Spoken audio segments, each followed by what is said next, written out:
I'm hearing a lot about how Amazon Virtual Private Cloud, Amazon VPC, enables you to build a secure virtual network in the AWS cloud. Can you tell me more about it? Yes, you can easily create your own virtual private cloud. No hardware or physical data centers required.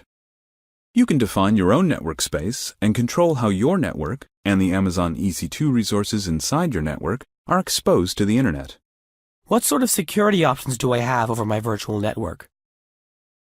You can leverage the security options in Amazon VPC to provide more granular access both to and from the Amazon EC2 instances in your virtual network.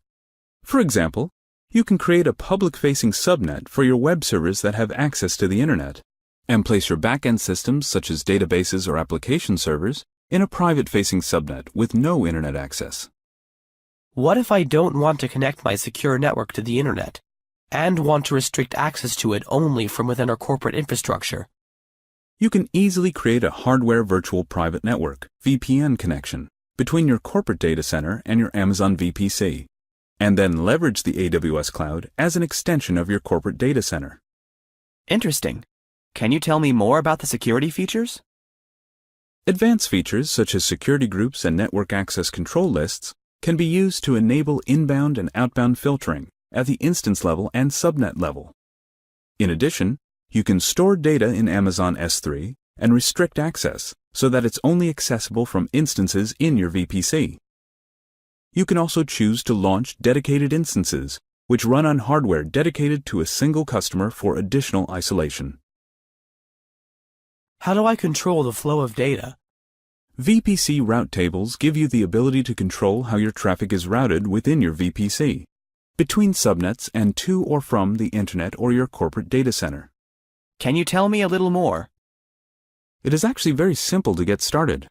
You can create a VPC quickly and easily using the AWS Management Console. You can select one of the common network setups that best match your needs using the VPC wizard. Subnets, IP ranges, route tables, and security groups are automatically created for you, so you can concentrate on creating the applications to run in your VPC. What if my requirements change? How quickly can I modify my AWS resources? Amazon resources in a VPC can be modified and scaled up or down. Anybody using AWS can use Amazon VPC, from individuals hosting a single web server to large organizations that require thousands of machines. In fact, when you launch new Amazon EC2 instances, by default they will be launched into a VPC. You also have the option of launching instances outside of VPC if required. And what kind of solutions are people building inside VPCs? Amazon EC2 is being used inside VPCs for purposes such as hosting basic web applications, like blogs or simple websites, where you can gain the additional layers of privacy and security afforded by Amazon VPC. You can help secure a website by creating security group rules, which allow the web server to respond to inbound HTTP and SSL requests from the Internet, while simultaneously prohibiting the web server from initiating outbound connections. You can also host multi-tiered web applications inside a VPC to strictly enforce access and security restrictions between your web servers, application servers, and databases. You can launch web servers in a publicly accessible subnet and application servers and databases in non-publicly accessible subnets. The application servers and databases can't be directly accessed from the Internet, but they can still access the Internet via a NAT instance for tasks such as downloading patches. You can control access between the servers and subnets using inbound and outbound packet filtering, provided by network access control lists and security groups. VPC route tables give you the ability to control how your traffic is routed within your VPC, between subnets and to or from the Internet or your corporate data center. Does everything need to be in the Amazon data centers? We have databases within our corporate network that we would like to keep on premises. You can keep whatever you wish on premises.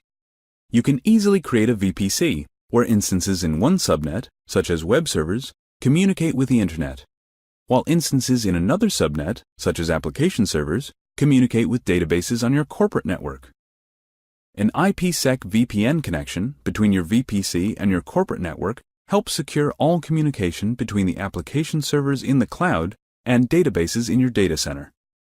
One nice thing about Amazon VPC is the console wizard provides you with 4 templates that can be used as a starting point. You can easily extend and customize your VPC to meet your requirements. How do I access and manage my Amazon VPC? There are a number of options: the Amazon VPC console, the AWS command line interface, Amazon EC2 command line interface tools, and AWS tools for Windows PowerShell. How much does it cost? There is no additional charge for using Amazon Virtual Private Cloud, aside from the normal Amazon EC2 usage charges. As usual, you only pay for what you use as you use it. There are no minimum fees and no upfront commitments. Awesome. I think I'm ready to get started. AWS provides free online training with a self-paced lab to get you started, without having to open an account. That's cool. How do I take the free training? Before you get started, let me show you how easy it is to use the Amazon VPC wizard to create a VPC by logging into my AWS account. This wizard will create a VPC, network with private IP addresses, attach an internet gateway to it, and a subnet. That'd be great. Thanks. Anyone can sign up for a free AWS account and use the AWS Management Console. Here you can access AWS products and services, such as Amazon VPC. On the VPC dashboard, click Start VPC Wizard. Select the first option, VPC with a single public subnet, and click Select. In the VPC name box, type a name, such as My VPC. The confirmation page shows the CIDR ranges that we'll use for this VPC and subnet, and the hardware tenancy setting. The confirmation page also displays the subnet's availability zone.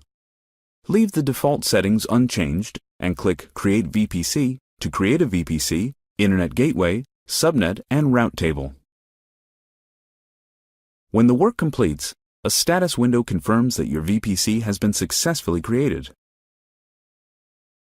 Click OK to close the status window and return to the VPC dashboard. The console displays your default VPC and the VPC that you just created. Select My VPC, the VPC that you just created. The console displays the DNS settings for the VPC in the Details pane. To display information about Internet Gateways, click Internet Gateways in the navigation pane. You have one Internet Gateway for your default VPC and another for the VPC that you just created. The VPC that you just created has 2 route tables. The VPC came with a main route table by default, and the VPC wizard created a custom route table in addition.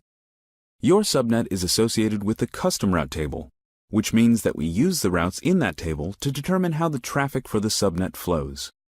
If you add a new subnet to your VPC, it uses the main route table by default. You can view the route tables here. What about security, such as a firewall? A security group acts as a virtual firewall to control the traffic allowed into its associated instances. Let's go back to the console and I will show you how to create a security group.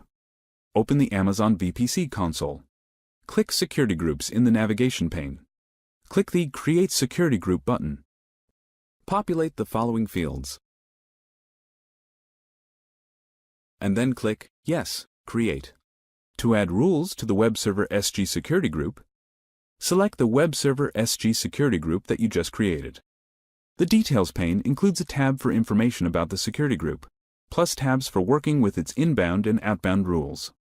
On the Inbound Rules tab, click Edit, and add rules for inbound traffic as follows. Select HTTP from the type list, and enter 0.0.0.0.0/0 in the source field. Click Add another rule. Then select HTTPS from the type list and enter 0.0.0.0.0/0 in the source field. Click Add another rule. Then select SSH from the type list.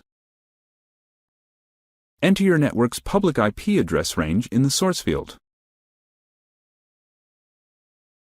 Note: if you use 0.0.0.0/0, you enable all IP addresses to access your instance using SSH. This is acceptable for the short exercise, but it's unsafe for production environments. In production, you'll authorize only a specific IP address or range of addresses to access your instance. Then click Save. Now that we have a security group, we can now launch Amazon EC2 instances into our VPC. What if I no longer need this VPC? Will I still be charged for the created resources? To make sure you are not charged, you can clean up your resources by deleting the VPC. Before you can delete a VPC, you must terminate any instances that are running in the VPC. Deleting a VPC also deletes resources that are associated with the VPC, such as subnets, security groups, network ACLs, DHCP option sets, route tables, and internet gateways. In any case, it is good practice to delete resources that you no longer need. Let's go back to the AWS Management Console, and I'll show you how easy this is. Open the Amazon VPC console. Click Your VPCs in the navigation pane. Select the VPC, named My VPC, and from the Actions drop-down, click the Delete button. When prompted for confirmation, click Yes, Delete.